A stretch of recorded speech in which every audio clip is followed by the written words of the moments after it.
Muitas pessoas me chamavam de todo tipo de coisa racista. De negro, um tio Tom, um macaco, um vendido, um rato macaco.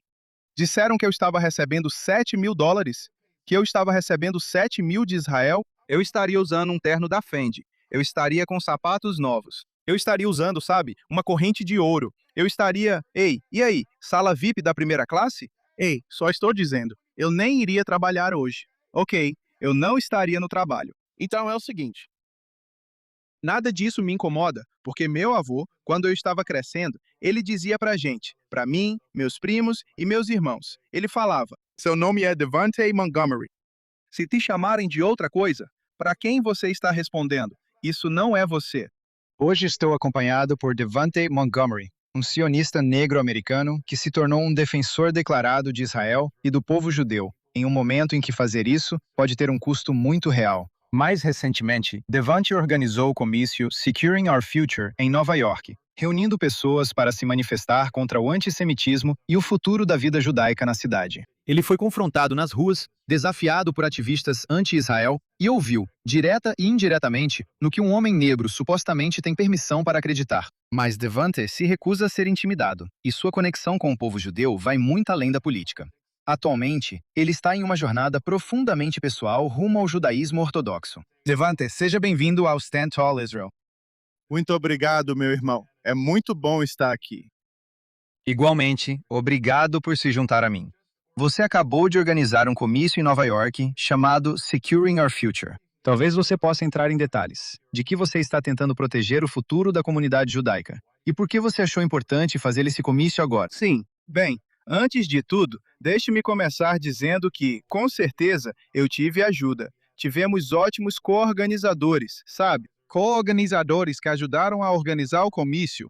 Yaakov, De Andrea, Stephanie Benchimol, Kiva Mendel, Ross Glick, assim como muitos outros. Yaakov, Surlis e outros, cara, que foram tão influentes em ajudar a organizar esse comício. E principalmente, muito disso surgiu, você sabe, dos incidentes antissemitas que estamos enfrentando aqui em Nova York, certo? Você sabe, não faz muito tempo, no Queens, houve uma sinagoga, e essa sinagoga teve óleo de motor e excremento. Óleo de motor e excremento foram jogados na frente da sinagoga.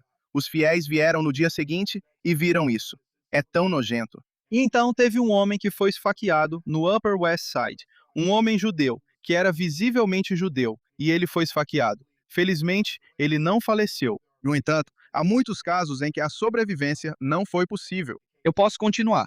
Posso falar sobre a Sinagoga Park East, sobre, você sabe, as pessoas indo até lá, tentando, você sabe, intimidar os nova-iorquinos judeus e outros, certo? E então, você sabe, todas essas coisas foram inflamadas pela retórica que Meir Zohar Mandani vem dizendo na prefeitura. Não deveríamos nos surpreender com isso. E, aliás, ele não é o único. Então, você sabe, quando nos reunimos para falar sobre esse comício, eu, assim como nossos co-organizadores, dissemos: precisamos fazer algo a respeito, certo? Então, você sabe, essa foi a nossa maneira de reunir as pessoas para dizer: estamos aqui, nós não vamos a lugar nenhum, não temos medo de vocês, e não vamos nos deixar intimidar. Ponto final. Agora, o que especificamente sobre Mandani te preocupa? O que você acha que os judeus nova-iorquinos precisam entender sobre a direção política da cidade deles neste momento? É, é. Sabe, Mandani, ele é duas caras. E então, sabe, ele vai sorrir para você, vai fazer parecer que é super acolhedor e tudo mais. Mas o que ele diz é totalmente diferente. Sabe, ele diz: bem, eu apoio todos os judeus nova-iorquinos. Bem, eu sou isso, eu sou aquilo. Vejam os judeus que estão me apoiando atualmente. Aliás, muitos deles, sabe, nem são sionistas, né? Estamos falando, sabe, de judeus pela justiça social e pela paz. Pessoas como Brad Linder, Epstein e outros que disseram abertamente que Israel não deveria existir. Então, sabe, quando ele diz esse tipo de coisa, quando ele coloca pessoas em posições que têm a mesma agenda que ele, isso deveria assustar todo mundo, não só judeus, mas estou falando também de cristãos. Estou falando de muçulmanos, estou falando de todo mundo que realmente vê algum tipo de unidade dentro da sua própria comunidade. E isso deveria alarmar a todos. Então, sabe, quando ouvimos esse tipo de retórica, quando vemos as palavras que ele diz e o sorriso atrás do qual ele se esconde, isso é tão É uma tremenda palhaçada, como eu costumo dizer muito nas redes sociais. E é isso mesmo. E todo mundo deveria ficar alarmado. Sabe, algo que não faz sentido é que atualmente há uma guerra entre a Rússia e a Ucrânia. Você não vê pessoas indo até russos na rua, ou indo a locais de culto ou restaurantes russos e causando distúrbios ou coisas desse tipo. Mas quando se trata de Israel, automaticamente você passa a mirar nas comunidades judaicas, sinagogas judaicas e coisas desse tipo. O que faz a comunidade judaica ter uma ligação tão profunda com a terra de Israel, com o Estado de Israel? Sim, bem, sabe, podemos realmente olhar para a Torá, podemos realmente olhar para os livros de história para entender de onde isso vem, certo? Você tem o Império Romano, que veio, conquistou, então houve uma dispersão. Os babilônios vieram, conquistaram e houve dispersão. Os conquistadores árabes vieram, conquistaram e houve dispersão. Você tem as cruzadas cristãs, você tem a Inquisição espanhola. Eu posso continuar falando sobre o que está acontecendo. E então, sabe, quando vemos todas essas peças se conectando, certo? Especialmente quando falamos sobre a terra de Israel. E por que o sionismo é tão importante? Antes de tudo, o sionismo é o direito do povo judeu de retornar à sua terra ancestral, que é, adivinha só, Israel. Então, sabe, na história, você pode pesquisar e ver, ok, realmente existiu um reino de Judá, de Judeia.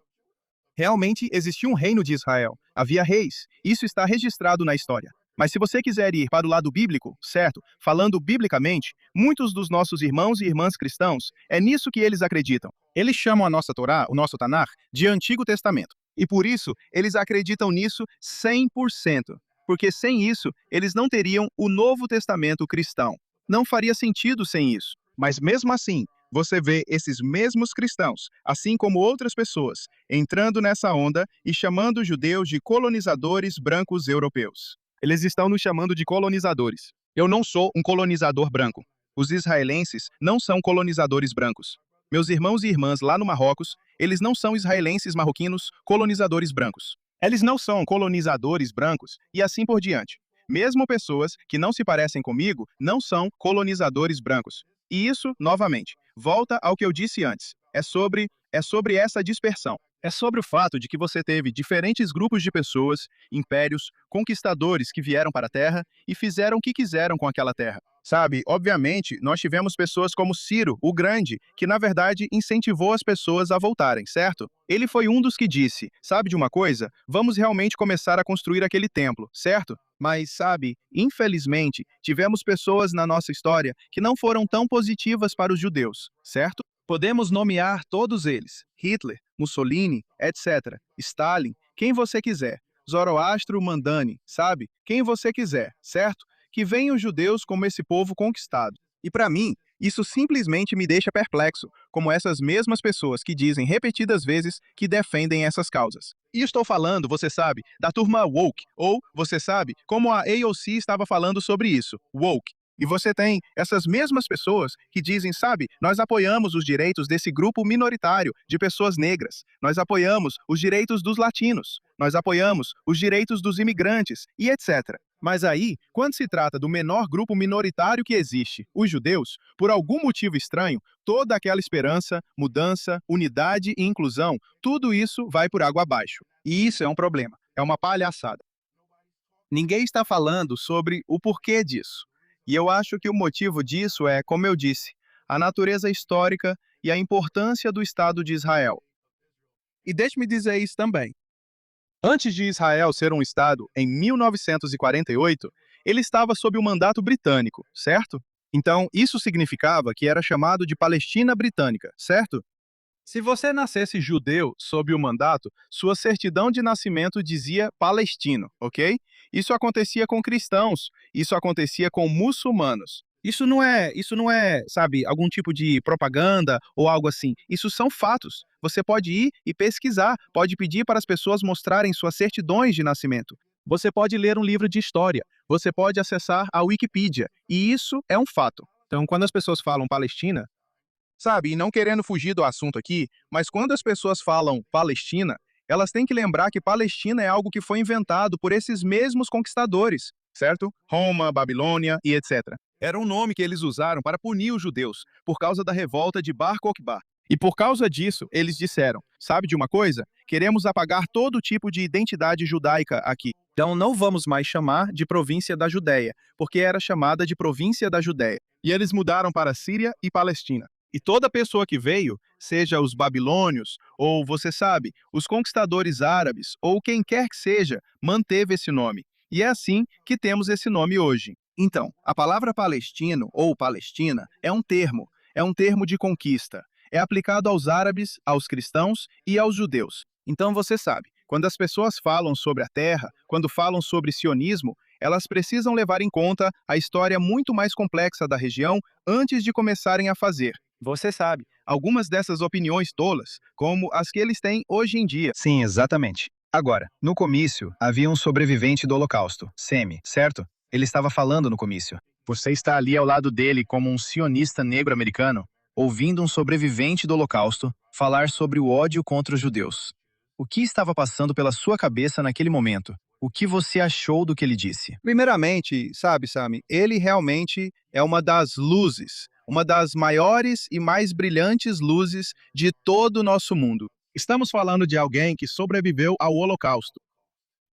Estamos falando de alguém que foi a escolas por todo o nosso país, por toda a cidade de Nova York, para falar e compartilhar sua história. E para mim, estar na presença de um justo assim é realmente incrível. É realmente incrível. Então, na minha cabeça, o que eu estava pensando era, sabe, uma das coisas que encontramos na Torá é quando Hashem diz: eu nunca vou te deixar nem te abandonar.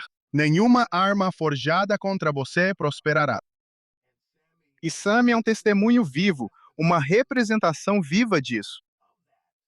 Alguém, e aliás, no ano passado, eu só quero dizer isso. No ano passado, ele deveria falar para um grupo de alunos do ensino fundamental.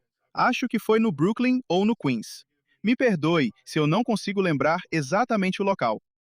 Mas ele deveria falar naquela escola. O diretor daquela escola disse para Sammy: você não pode falar sobre sua experiência. Você não pode falar sobre o Holocausto. Não é apropriado. Isso aconteceu. Foi noticiado na imprensa. E ele nunca recebeu uma resposta sobre por que não podia falar. Tudo o que ele sabia era que a decisão foi revertida. Ele acabou conseguindo falar com os alunos sobre sua vida, sua história, a história de seus pais, a história de sua família. E as crianças saíram impressionadas. Elas saíram maravilhadas, assim como eu fico. Sempre que estou perto de Sammy, eu me sinto tão inspirado. Então, a questão é que a história dele importa porque as pessoas estão atacando essa história. Eles estão tentando silenciar essa história. Este é um homem que sobreviveu à Alemanha nazista, onde eles exterminaram 6 milhões de judeus, almas judaicas que foram tiradas deste mundo, assassinadas por causa do mal. Retórica política vil. E então, quando eu estava ouvindo Sammy e sua história, quando ouvi aquela história sobre o que aconteceu com ele e na escola com as crianças, isso me tocou, mas também me deu forças para dizer: ok, eu me apoio nos ombros dele. Eu me apoio nos ombros de pessoas que já não estão mais aqui, porque a cada dia que podemos trabalhar mais, que podemos nos organizar, que podemos rezar, que podemos cumprir as mitzvot e tudo mais. Isso significa que a história dele não foi em vão, que as vidas que perdemos não foram em vão. E então, sabe, para mim, eu saí muito inspirado ao ouvir a história de Sammy. Também tem uma parte da conversa em que você pensa: como é que estamos tendo essa conversa de novo em 2026? Você acha que estamos cometendo um erro quando dizemos que isso nunca poderia acontecer de novo? Quando um sobrevivente do Holocausto precisa participar de um protesto sobre a segurança dos judeus na cidade de Nova York? O que isso nos diz sobre a situação atual em Nova York? Sim.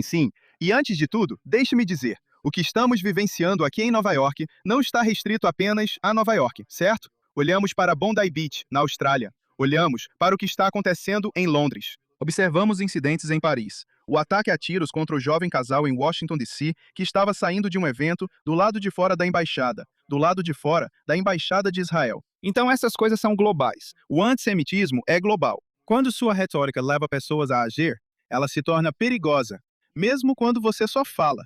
E é por isso que muita gente está chateada com Zora Mandani, por causa da retórica dele. Está fazendo muita gente agir de acordo com o que acredita. Então, sabe, o ponto principal é esse, certo? Nunca mais. O que isso significa? Significa que nunca vamos ser fracos. Nunca vamos permitir que as pessoas nos impeçam de adorar nosso Deus. O motivo pelo qual Hashem nos tirou do Egito foi para que pudéssemos adorá-lo. Certo? E tantas pessoas no deserto, para que pudéssemos adorar no deserto. Então, quando somos impedidos de fazer isso, quando as pessoas vêm e querem tentar silenciar nosso louvor ou impedir nossa adoração, Hashem intervém. Ele interveio com os soldados que vieram e libertaram Auschwitz. Ele está intervindo por meio das pessoas que estão nas ruas agora, marchando. Ele está intervindo através de pessoas como eu e outros, e nossos co-organizadores, que disseram: não temos medo de ter medo, e estamos cansados de estar cansados. Ele está agindo por meio de pessoas como você, que estão oferecendo uma plataforma para tantas pessoas inspirarem tantas outras que se sentem sozinhas, que sentem medo. E então, nunca mais significa nunca permitir que essas coisas aconteçam como no passado, mas também significa educação adequada, porque isso é o mais importante agora. As pessoas não sabem sobre a revolta de Bar Kokhba. As pessoas não sabem sobre a mudança do nome da província da Judéia para Síria-Palestina. Elas não sabem dessas coisas. Mas se elas soubessem dessas coisas e se percebessem a verdade, e quero destacar essa palavra novamente, se percebessem a verdade, tudo o que elas fazem veriam como errado. Elas veriam isso como uma tolice e não fariam essas coisas. Então, quando dizemos nunca mais, queremos dizer realmente nunca mais. Mas aqui está a questão. Isso pode nunca mais acontecer? Com certeza, com certeza, com certeza. Pode acontecer. Você tem diferentes governos e grupos de pessoas, partidos políticos. E, aliás, eu só não quero, sabe, dizer que isso é um problema do Partido Democrata aqui nos Estados Unidos. Você tem pessoas no Partido Republicano também, Tucker Carlson, Candace Owens, Nick Fuentes e outros que estão, lenta mas seguramente, se tornando a maioria. Se você olhar as pesquisas agora, democratas e republicanos, os dois concordavam em manter Israel seguro e protegido. 3,8 bilhões de dólares todo ano. Todo ano. Agora, eles estão lentamente voltando a concordar em retirar o financiamento para o Domo de Ferro, retirando a influência e as tropas dos Estados Unidos da região. E é aí que eu concordo com o primeiro-ministro de Israel. Israel deve ser autossustentável economicamente e militarmente. Não podemos depender dos nossos vizinhos, dos nossos aliados. Só podemos contar uns com os outros e com Hashem. Quantas vezes Hashem precisa provar do que ele é capaz? Ele literalmente disse em uma paraxá, onde Moshe e Aharon estão dizendo para Hashem: estamos fazendo o nosso melhor, basicamente. E eu vou parafrasear, mas estamos fazendo o nosso melhor. Mas ele continua nos barrando. Ele continua dizendo não, mesmo depois de praga após praga após praga. E o que Hashem diz? Isso é no final da paraxá Shemot. O que ele diz? Capítulo 6, versículo 1. Ele diz, e eu cito: agora você vai ver o que eu farei ao faraó. Assista e veja. E o que ele fez? Certo? Tivemos as 10 pragas. Bnei Israel conseguiu sair do Egito. Mas o mais importante, o que o faraó disse foi: eu não conheço esse Deus. Eu não o conheço. Eu sou Deus. Eu conheço o Deus Ra. Eu conheço Anubis. Mas eu não conheço esse Deus de quem você está falando. Essa foi uma das piores, e ao mesmo tempo melhores, coisas que ele poderia dizer. Por quê? Porque depois do êxodo, na Paraxá Itró, quando Itró ouviu, e aliás, ele está em Midian, de todos os lugares, Midian, ele está longe de toda a ação. Mas ele disse: o motivo pelo qual eu vim foi porque ouvi o que o seu Deus fez por vocês. Viu só? Então, quando dizemos nunca mais, todas essas coisas, isso inclui a parte da ação. Se envolva, certifique-se de ir lá e votar, organize-se em suas comunidades. Mas muito disso também significa lembrar quem te tirou do Egito e não esquecer que você não está sozinho. Agora, havia manifestantes pró-Palestina no seu comício. Algum deles realmente queria conversar com você ou o objetivo era só te calar? Sabe, havia um cavalheiro que, e se você procurar nas redes sociais, pode conferir isso. Real Devante Monte. Tem muitos vídeos lá. Eu acredito que você talvez tenha um na sua página também. Mas houve um incidente em que um manifestante foi realmente preso. Ele se sentou na frente da nossa caixa de som e se recusou a sair. Antes de tudo, um salve para o NYPD, o melhor do nosso país. Eles são um dos melhores que existem. E eles fazem isso sob tanta pressão, tanta turbulência, sabe? Eles precisam ganhar mais. E mesmo assim, continuam lá. Então, um salve para eles. Nós amamos o NYPD. E eles entraram e perguntaram para esse cavalheiro. Eles disseram: Você pode, por favor, se levantar? Você pode protestar, mas aqui. Ele se recusou. Ele começou a chutar e gritar. E então, ele acabou se trancando e não se levantou, até o ponto em que tiveram que remover essa pessoa fisicamente. Essa é a mesma pessoa que tentou falar comigo antes do comício começar. Isso não está em vídeo. E enquanto estou falando com essa pessoa, estou ouvindo ele. Ele diz: Por que você está aqui? Por que você apoia isso? E todo o resto, todas essas coisas. Basicamente, eram argumentos prontos. E eu estou ouvindo ele. Mas mais do que isso, eu estou vendo ele. E enquanto ele está me explicando essas coisas, ele começa a ficar emocionado. O rosto dele está ficando vermelho. Você quase pode ver a fumaça saindo das narinas. E eu digo: Irmão, relaxa, só respira. Ok. Eu estou aqui. Eu te ouço e te vejo, mas só respira. Você não precisa ficar tão exaltado e pronto para agir desse jeito. Com o tempo, essa pessoa começou a se acalmar, certo? Então eu disse: Bom, se você quiser saber mais, eu te incentivo a ficar para o ato. Fique, ouça, faça algumas perguntas, certo? O que você quer saber? Eu sou totalmente a favor do engajamento e da comunicação, desde que seja respeitosa. E desde que a gente possa ter um diálogo no final das contas, que resulte nos dois lados, com sorte, chegando a um consenso. Essa pessoa não ia fazer isso. Mas como pessoa, ainda quero mostrar meu respeito por você como pessoa, porque sou ordenado a amar o meu próximo. Como posso não te amar e dizer que amo Hashem, que eu nem consigo ver? Eu não consigo ver Hashem, mas eu posso te ver. E por isso, era importante para mim mostrar isso, mostrar essa compaixão para essa pessoa, essa misericórdia para essa pessoa, ser capaz de ouvir, mesmo que o rosto esteja ficando vermelho, mesmo que esteja saindo fumaça das suas narinas, mesmo que você tenha se fechado e não quisesse se levantar quando a polícia mandou você se levantar e você foi preso, ele foi preso. Eu não sei o que aconteceu com essa pessoa. Tenho certeza de que, sabe, provavelmente há uma intimação e uma queixa. Ele tem que comparecer perante um juiz, mas agora você tem uma despesa. É caro ser preso, é caro sair dessa detenção. Então, sabe, tivemos esse incidente, mas, sabe, tivemos outros. Pessoas que passavam andando, gritando palavrões, FUF Israel, Palestina livre ou algo assim, sabe? Havia outro grupo de jovens, jovens mesmo, dois rapazes que apareceram mais para o final, fazendo barulho e tal. Mas, sabe, isso é algo com que já estamos acostumados. Infelizmente, estamos acostumados com isso. Mas o que eu quero saber deles é: por que tanto ódio? Por que tanta raiva e tanto veneno? Por que vocês não têm tanta raiva assim quando se trata de, sabe, financiar nossos mercadinhos, financiar nossas escolas públicas, congelar o aluguel, ou melhor ainda, diminuir o aluguel? Por que vocês não têm essa mesma energia quando se trata de coisas que importam tanto no nosso dia a dia como nova-iorquinos? Essas são coisas que realmente importam. Os ônibus não são de graça. O metrô custa $3 para entrar. Mas ninguém está reclamando. Ninguém fica vermelho de raiva por causa disso. Mas ainda assim, quando os judeus dizem que nós temos o direito de existir, nós não vamos ficar calados. Nós não somos fracos. Vocês não vão passar por cima da gente. Isso é um problema. É mais do que um problema, porque eles queriam nos atacar. E eles fizeram isso verbalmente, mas não vão partir para a agressão física. Então, para mim, é uma questão de entender. Acho que temos que ser capazes de ouvir uns aos outros. Temos que encontrar as pessoas onde elas estão. Eu acredito nisso, certo?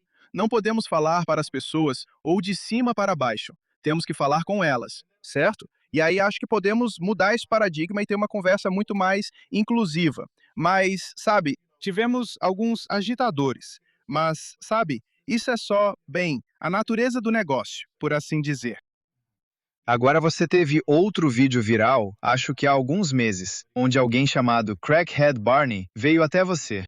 Ahm, Acho que eles estão tentando te dizer que, por ser negro, você deveria apoiar a Palestina.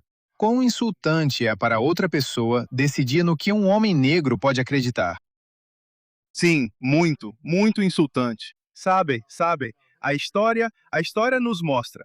Primeiramente, obrigado por trazer isso à tona, porque, e sabe, deixa eu só esclarecer. Isso aconteceu no ódio aos judeus. que é outra organização fenomenal aqui na cidade de Nova York, que está fazendo coisas para combater o antissemitismo. Eles fizeram um protesto em frente à casa de Zohar Muldani, a Marist Mansion.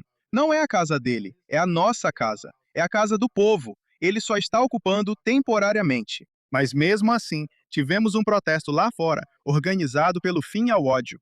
Eu fui apenas como participante. Não falei nem nada do tipo. Então essa pessoa veio até mim, como a maioria pode ver no vídeo. Eu recomendo que todos assistam ao vídeo novamente. E ela disse: "Você é negro, você é sionista. Por quê?" Então, o vídeo fala por si só.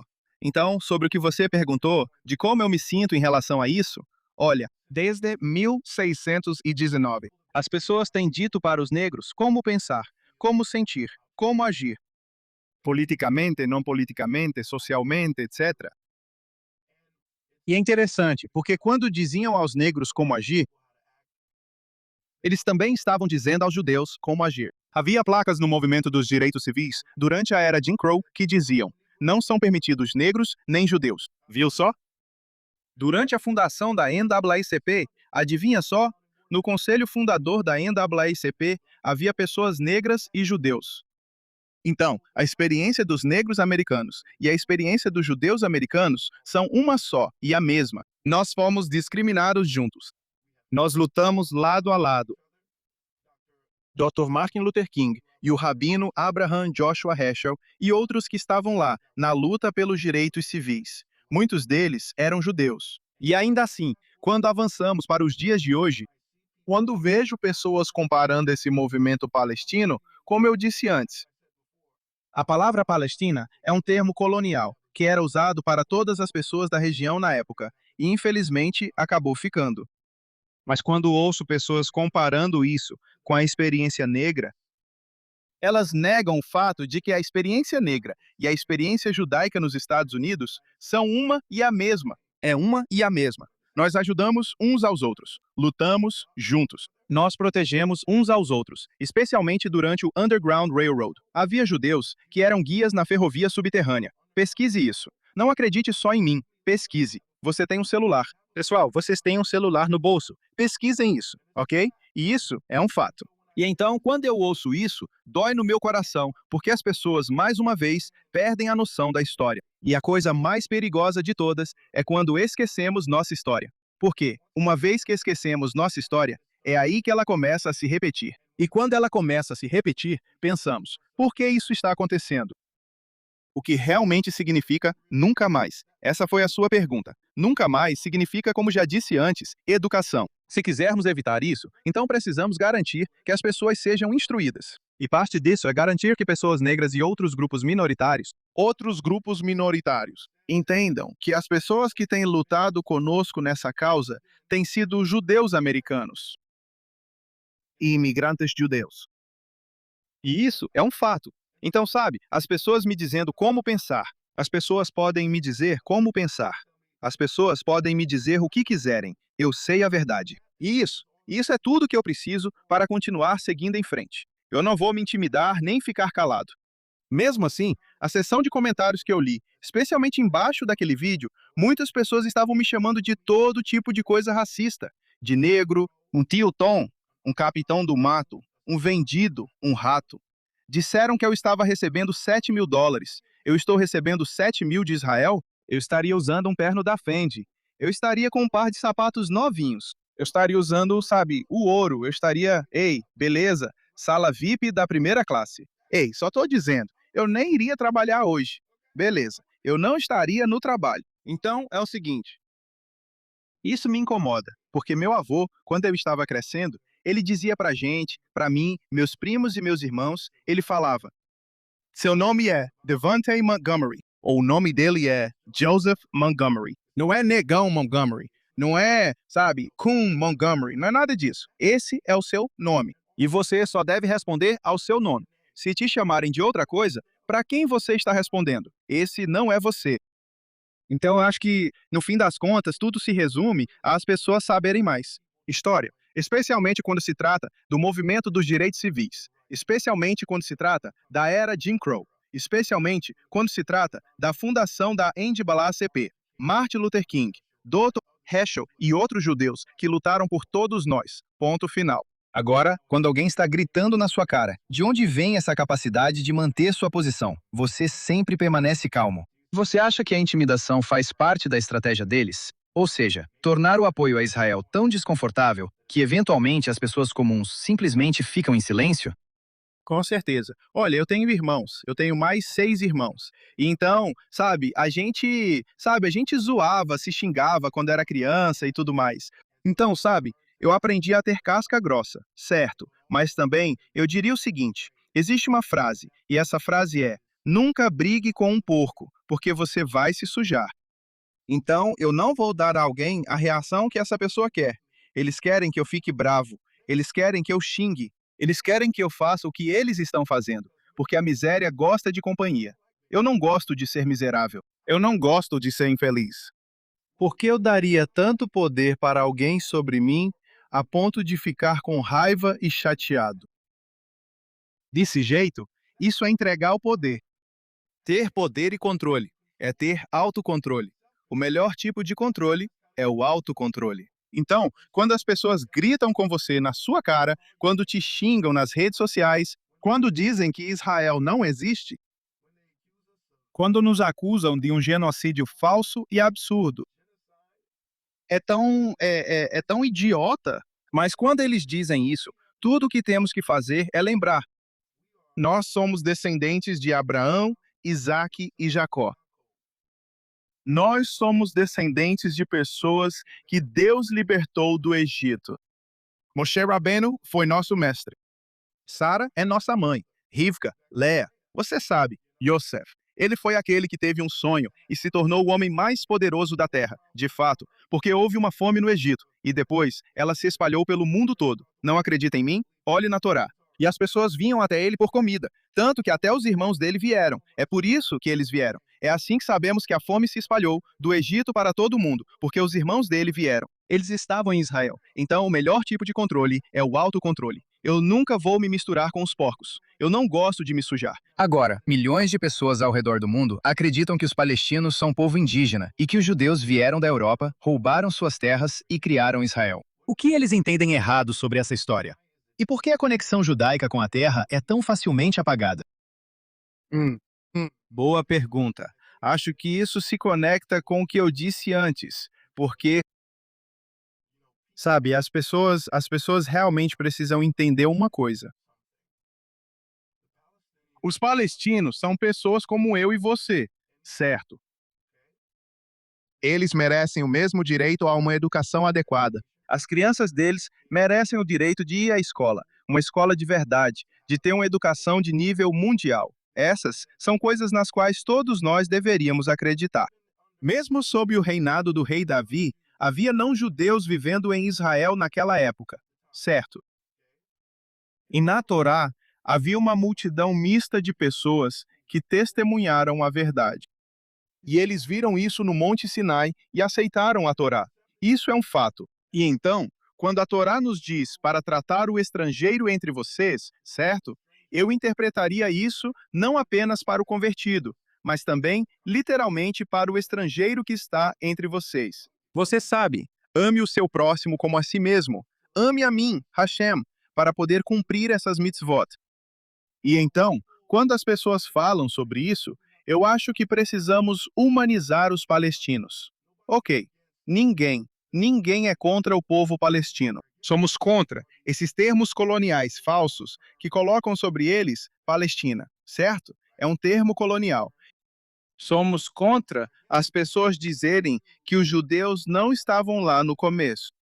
Eu não acredito na Cisjordânia, ou em nada disso. Esse não é um termo que eu consigo entender. Eu entendo Judeia e Samaria, porque isso é o fato.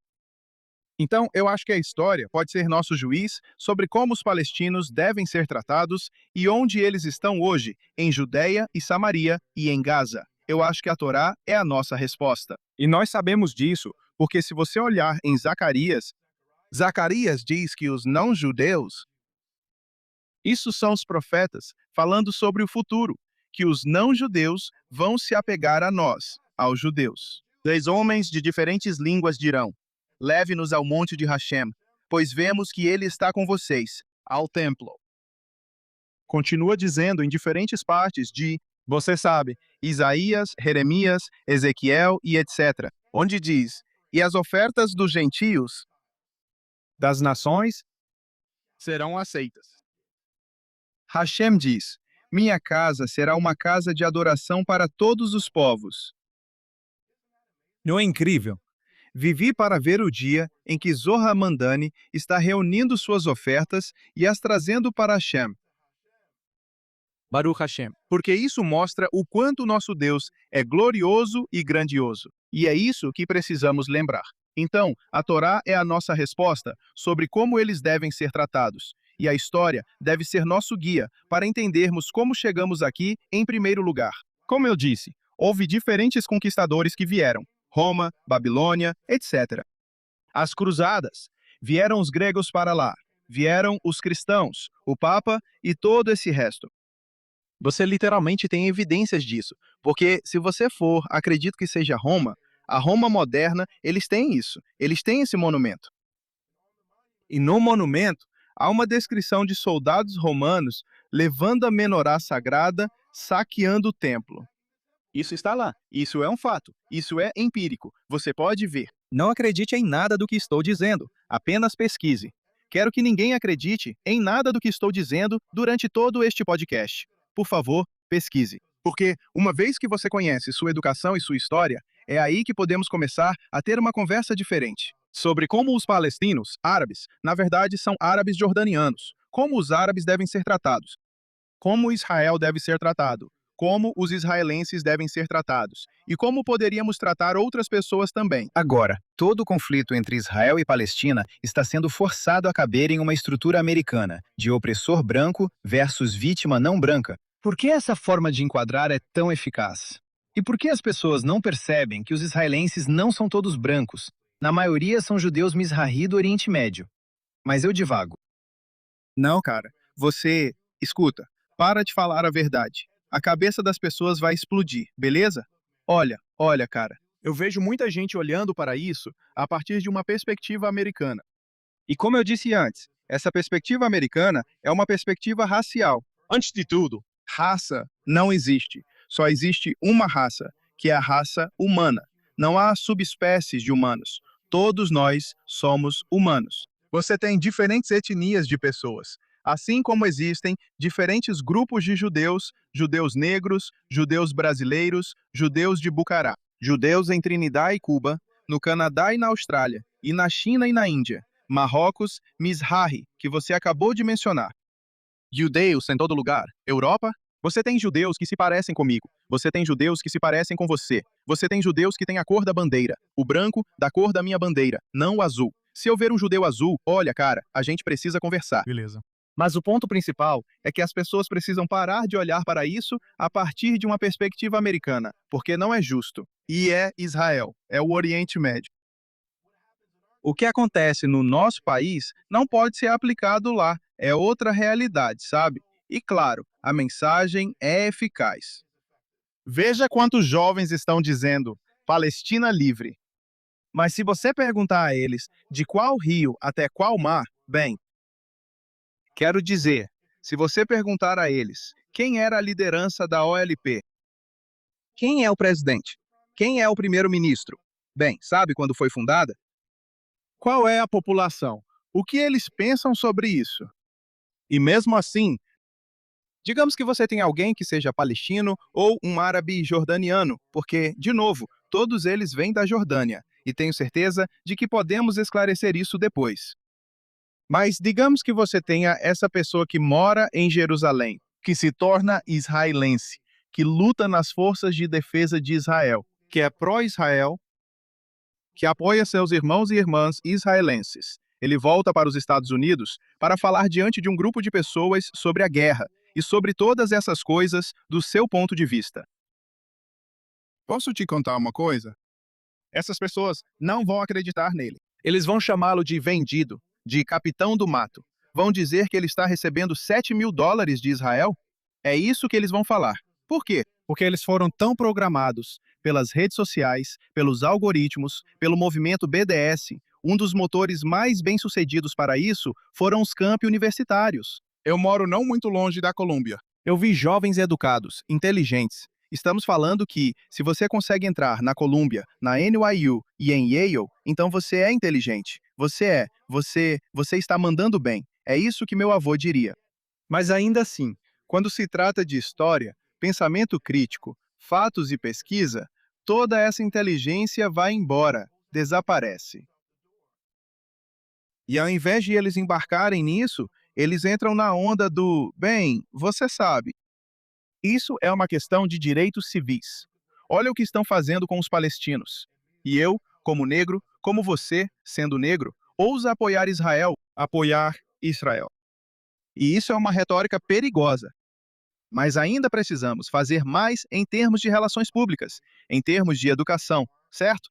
Garantir que possamos educar as pessoas. Isso começa reunindo nossos aliados. Temos alguns cristãos sionistas incríveis. Temos algumas minorias incríveis, latinos, asiáticos, pessoas como eu e outros, que estão falando sobre a verdade. E eu encorajo todo mundo a ir para Israel. Eu fui para Israel há 2 anos, em agosto de 2024. No final de agosto, na verdade, por essa época mesmo. E isso mudou minha vida, cara. Tinha algo lá que me fez sentir como se eu já estivesse lá. Eu vi famílias negras, eu vi famílias brancas. Eu vi famílias de todas as formas, cores, tamanhos e crenças. E eles estavam fazendo a mesma coisa. Muitos, a maioria das pessoas eram judias, mas alguns não eram. Tínhamos alguns cristãos lá e todos estavam em paz, todos estavam em harmonia. E foi o sentimento mais bonito que já tive, mesmo sob a nuvem e a sombra do 7 de outubro e da guerra que surgiu a partir disso. Eu perguntei para alguém, falei, como você consegue continuar a vida normalmente? Tem uma guerra acontecendo. Poxa, a mídia está exagerando tudo isso. O que está acontecendo? Sabe o que ele me respondeu? A gente está sempre sob ataque. Eu devo colocar minha vida em pausa, ao invés de fazer o que preciso para continuar cuidando da minha família. Eu devo colocar minha vida em pausa e não me divertir com meus amigos? E isso, para mim, mostrou a resiliência do povo israelense. Isso me mostrou que eles entendiam não só a importância da segurança, mas também da vida e da memória. E isso, para mim, me lembra do nunca mais. Nunca mais significa que não vamos viver com medo. E eles personificam isso. Sim. Agora, vamos voltar no tempo. Você sempre foi sionista? Ou quando apoiar Israel se tornou algo pessoal para você? Sim, sim, sim. Então, para mim, agora eu sou republicano. Eu sou um eleitor republicano. Eu sou um republicano de Nova York. Mas, assim como muitos republicanos de Nova York, eles já foram democratas de Nova York, ou democratas em geral. Assim Então, como para mim, Donald sabe, Trump. é isso? Ei, fica quieto, cara. Eu não estou tentando fazer você perder financiamento ou ser cancelado. Nada disso, tá? Olha, cara, eu cresci e fui muito inspirado pelo presidente Barack Obama. E naquela época era a solução de 2 estados. A gente amava Israel e tudo mais. Eu cresci como cristão. Então eu sabia sobre Israel, eu sabia sobre o povo do livro e tudo mais. Então fazia sentido para mim ser naturalmente pró-Israel e sionista. Conforme fui ficando mais velho, fui para o ensino médio, depois para a faculdade, comecei a ter um grupo de amigos mais diverso. Na faculdade, fui apresentado ao Iléu do nosso campus por uma das minhas amigas, Maia. E ela me apresentou à AIPAC. Ela disse: Ei, você já ouviu falar dessa organização? Claro que sim, eu já tinha ouvido falar da AIPAC. Então eu fui à AIPAC, fui à Conferência de Políticas. Isso foi em 2017. 2000? Não, isso foi em 2016. Minha primeira conferência de políticas que participei. E na Conferência de Políticas da AIPAC em DC, tinha democratas, tinha republicanos. Eles colocaram Nancy Pelosi e Mitch McConnell para falar no mesmo palco com menos de 10 a 20 minutos de diferença. O que você acha disso? Havia pessoas negras lá, havia asiáticos e latinos. Era um pequeno microcosmo do nosso país. E para mim, isso foi bom. Eu pensei, uau, é isso. Depois, acabei conseguindo um emprego na APEC, que me trouxe para a cidade de Nova York. E trabalhar para eles foi uma das coisas mais transformadoras da minha vida. Porque, na época, eu nunca tinha ido a Israel até então. Só fui há 2 anos. Trabalhei para a AIPAC em 2019, até a chegada da Covid-19, que mudou muita coisa. Então, sabe, ninguém estava arrecadando fundos, ninguém estava fazendo essas coisas porque a economia parou. O que a gente fazia parou. Então é difícil, sabe, arrecadar fundos. Mas deixando esse ponto de lado, isso me mudou. E eu consegui entrar em salas e dizer para as pessoas: por que estou aqui? Porque é nisso que eu realmente acredito. Eu tenho amigos que são judeus. E naquela época, como cristão, Jesus era judeu. Isso fazia todo sentido. Aqueles que abençoam Israel serão abençoados. Aqueles que amaldiçoam Israel sofrerão esse mesmo destino. É por isso que eu amo tanto meus irmãos e irmãs cristãos sionistas, porque eles entendem. Eles entendem, eles compreendem. E então, para mim, e agora, sabe, desde então, eu estou na minha jornada espiritual.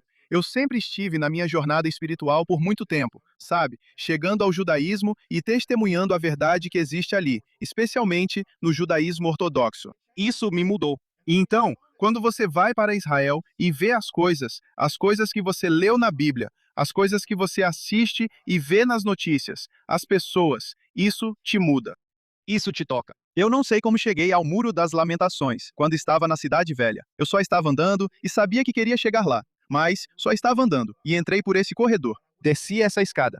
Virei à esquerda, depois à direita, olhei para cima e lá estava. Não sei como cheguei lá, mas cheguei.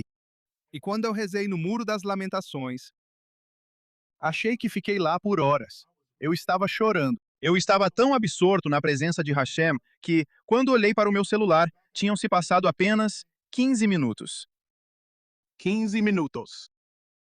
E então, para mim, ter essa base incutida em mim desde muito jovem, sobre Israel e sobre o que isso significava, naquela época, para a minha fé cristã. O que isso significava para meus amigos no ensino médio e na faculdade. O que isso significava para as pessoas com quem eu conversava na APEC, ouvindo suas histórias e vendo essas coisas. O que isso significava para mim enquanto eu seguia minha jornada espiritual e buscava por Hashem, semelhante ao que Yitro, na Parashá Yitro, certo? Ele era um sacerdote midianita, certo?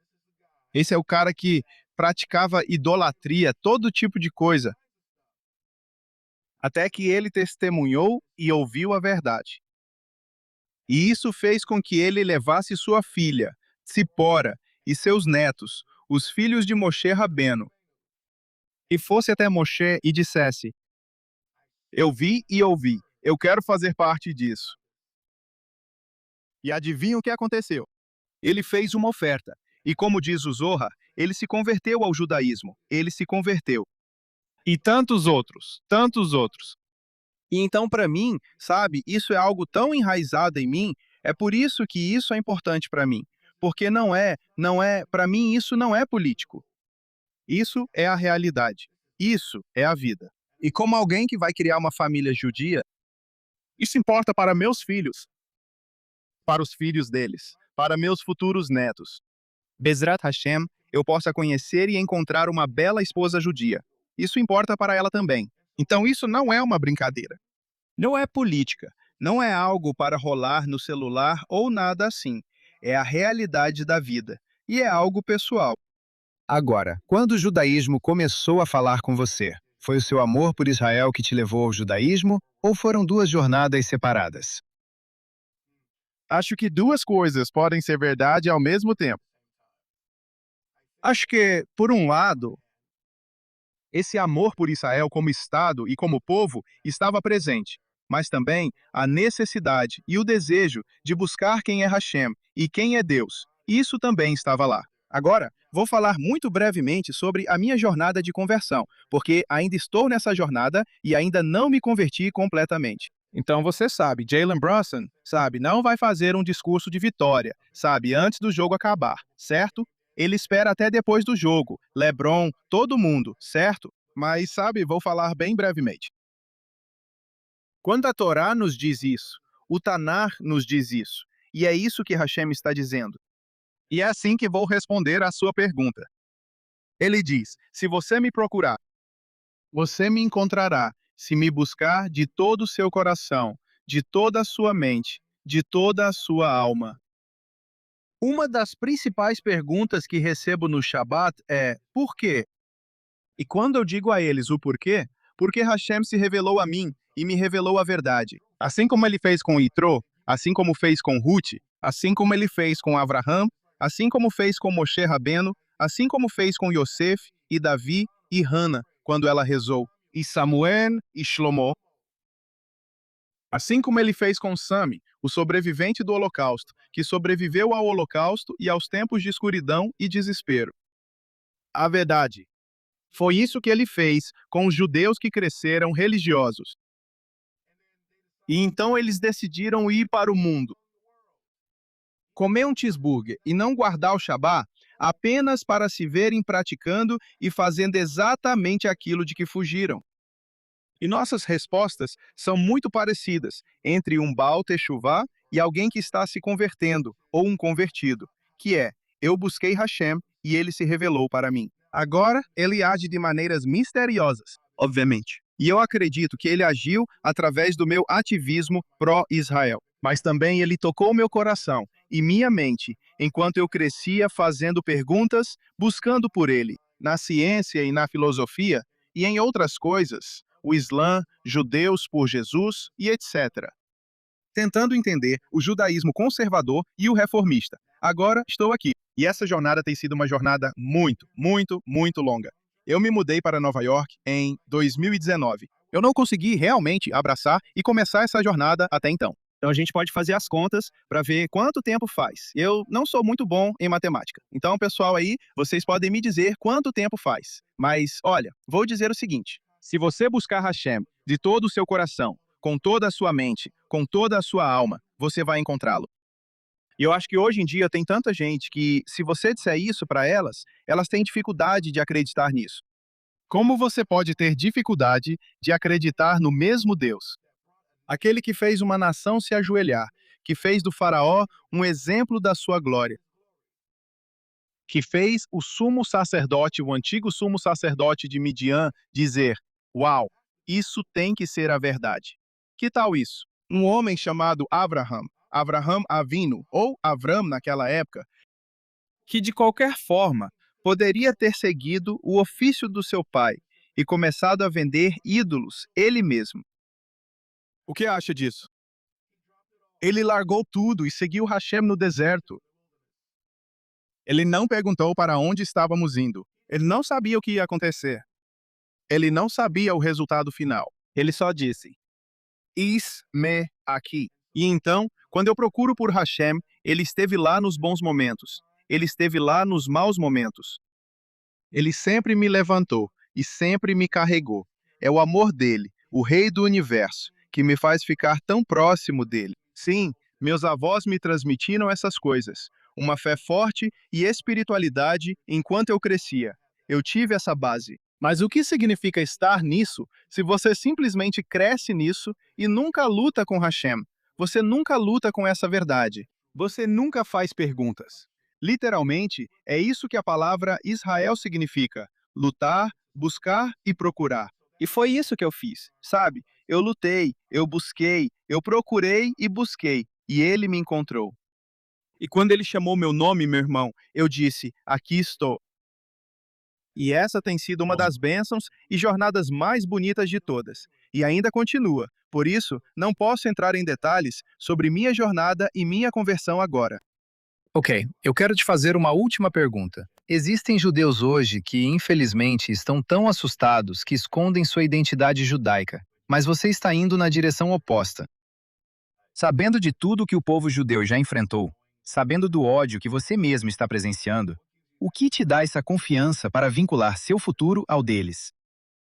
Eu adorei essa pergunta. Que pergunta boa, cara. Você precisa do seu próprio, sabe, programa, sua produção. Temos que colocar você em rede nacional. Isso foi ótimo. Olha, cara, a verdade.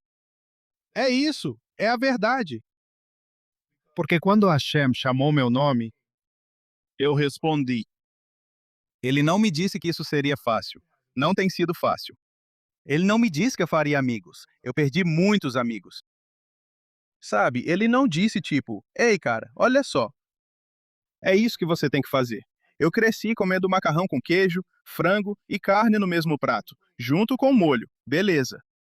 Não dá mais para fazer isso. E então, como eu te disse antes, durante o movimento dos direitos civis e a era Jim Crow, negros e judeus eram assim, lado a lado. Dr. Heschel, desculpe, Dr. King e o rabino Abraham Heschel, lado a lado e outros.